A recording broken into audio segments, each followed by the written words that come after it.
والسلام عليكم ورحمة الله. النهاردة الفيلم معانا بيبتدي بمجموعة ناس ماشية في الأدغال، ماشيين بكل خوف وفي خطر حواليهم، مش عارفين ايه هو الخطر ده، وبيبصوا يلاقوا ناس كتيرة خافوا كلهم وبتبدأ الحرب عليهم. هيتقتلوا كلهم، مش هيبقى موجود غير القائد بتاعهم اللي هو لابس الأبيض دوا. وهيجي واحد عشان يبدأ يضرب فيه، بس هو هيخنقه كده وبيبدأ يصارع مع نفسه وبيقف وبيلاقي الزعيم بيقول له انت الزعيم، وبونجا يقول له اه انت عرفت منين؟ قال له انا عارف كل الناس هنا وانا جاي عشان خاطرك انت. قال له انت بتدور عليه على اليد دي، خد دي. يبقى طرزان هنا عاملين له اجتماع عشان خاطر يقنعوه ان هو يروح للزعيم موبينجا ده عشان يقتله. بس هو ما بيقتنعش، فبيبقى معاه الواد الاسود ده بيقوله لازم تروح يا زميلي، لازم هنعيش هناك والدنيا هتبقى حلوة وفي حيوانات وبتاع، وتعالى انا اوريك ان وياي وما نواياكش. اقتنع في الاخر ولبس في حيط يا معلم. يروح قعد هيقابل مراته ويقعد معاها شوية. هيقعد مع مراته هيرتب حاجته. تمام. هو بيفتكر دلوقتي ان هو زمان اللي حصل معاه وامه كانت بتولده.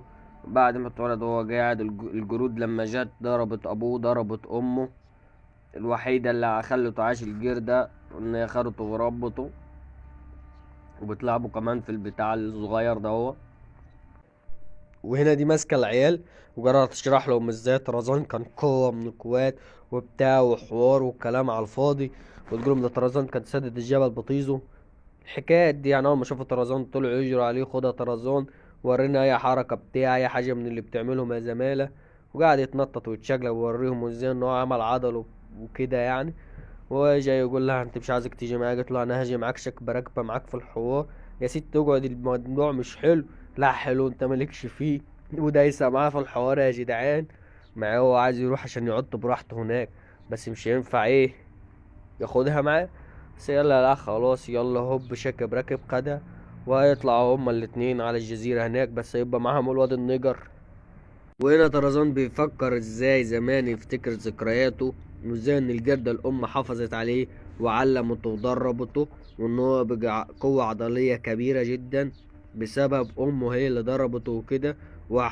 حافظت عليه وكانت بتلمؤاخذة يعني معيشاه ومروج عليه. وطلعت قوة عضلية حلوة. بيفتكر الذكريات لما شاف الصورة يعني. بيقعد يستجمع ذكرياته كلها في اللحظة دي.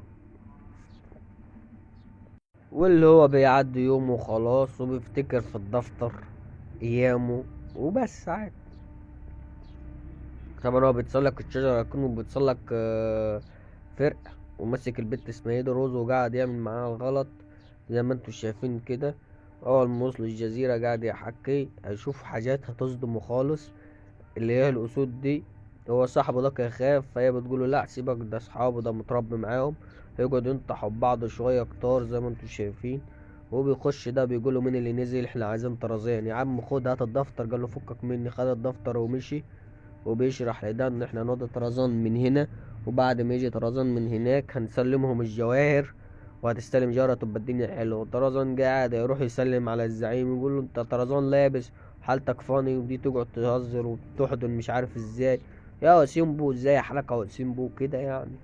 وبتعدي قدام وسيمبو قدام ابوها بيقعد هيلاقي حد بيولع له دلوقتي في الخيمة. بيسترجع ذكرياته هنا طرزان بيقولك ان هو فهم الجرود واتغلب عليهم. بس في واحد هو قتل امه عشان كده ده قتله. لما قتل امه الجردة فهو الزعيم دلوقتي بيدور عليه عشان يقتله.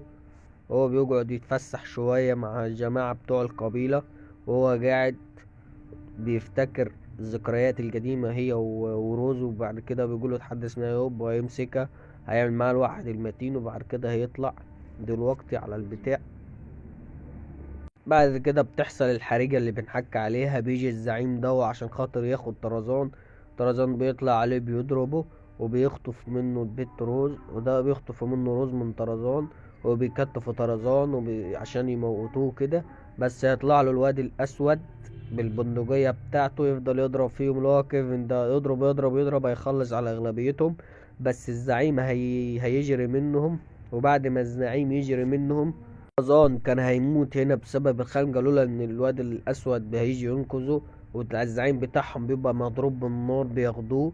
بعد كده بيولوا واخدين ابوه، ويطلع عاد عمنا طرزان دوا بيجري هو والزعامة، بيقولوا يا عم مجوان انت مش هتقدر تجارينا، لازم الحق مراتي عشان خاطر مراتي دي داخلة في الحوار. وده بيخطف مراته، بيحاول يستلطفها عشان ينام معاها، بس ما بيحصلش نصيب عشان خاطر هي بتصده.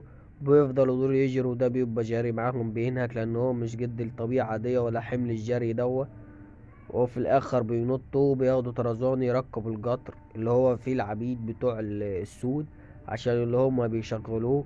فالقطر ده بيبقى كل العبيد اللي فيه طرزان بيقدر ينط فيه بطريقة احترافية، وبينزل يضربهم كلهم، وبيسألهم رايح فين وجاي منين عشان خاطر يعرف موقعهم. وبيقول له هو جاي في السكة الحديد، وبيبدأ يحط الخطة هو الواد الأسود عشان ازاي هيروحوا وهيجوا منين. قبل الواد الأسود بيقول له على الخطة لأن هو بياخدها من رايله بذكريات دلوقتي مع طرزان، إن هو بيفتكر ازاي إن هو أنقذ الوزة دي عشان خاطر يعمل معاها الواحد المتين. وهنا الوزة بتحاول تبعد الراجل اللي هو البضان ده، والراجل ده بيحاول يحكم معاها اللي هو الشرير عشان خاطر يعمل معاها الواحد المتين، فهي بترفض الكلام ده لأن هو مش طايقاه، بس بتيجي تهرب منه ويروح ماسكها ومكتفها بالبتاع الكتان اللي معاه، اللي هو مش كتان، هو زي بتاع أوراق العنكبوت اللي هي عاملها من أوراق العنكبوت، بيستخدمها كقلادة.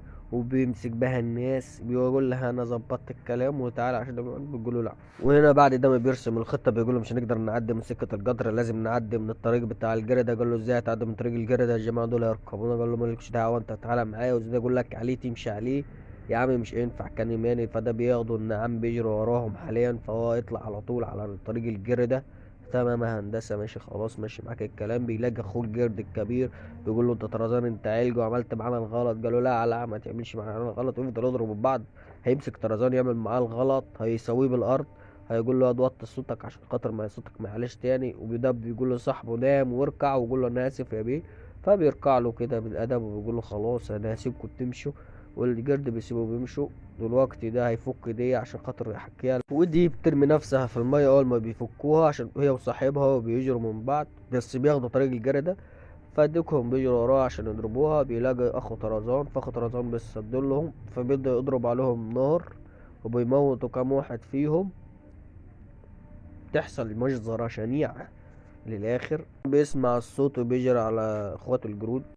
فالمهم ده لقى ان هم خطفوا ريتشل، فطرزان طالع كده عايز يدعك فيهم، وهتبدأ الحرب ما بين الزعيم وبانجي.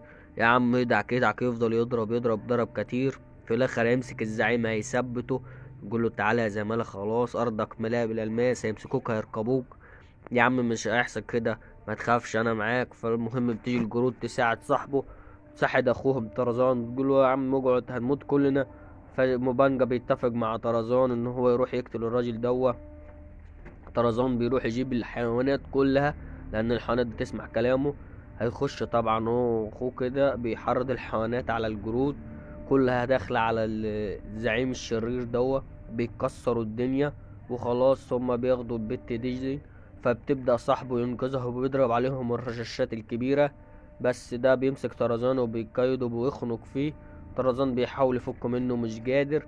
مرة في مرة هيضرب البتاعة، طرزان هيفوز وهينتصر على الراجل دوا هو والزعامة اللي معاه. والراجل ده بيجري طبعا بياخد مديله في اسنانه ويكت ويقول له ما انا مش عايز الماس انا عايز اروح، الكلام ده ما ينفعش معايا وتوتا توتا. دلوقتي بيحاسبوا الملك على اخطائه الكتيره، وطرزان بيفوز هو والبت بتاعته. بيقعد يعمل بنيت هناك وهيجيب عيل واتنين وتلاته وتوتا توتا. خلصت الحدوته. متنساش تعمل لايك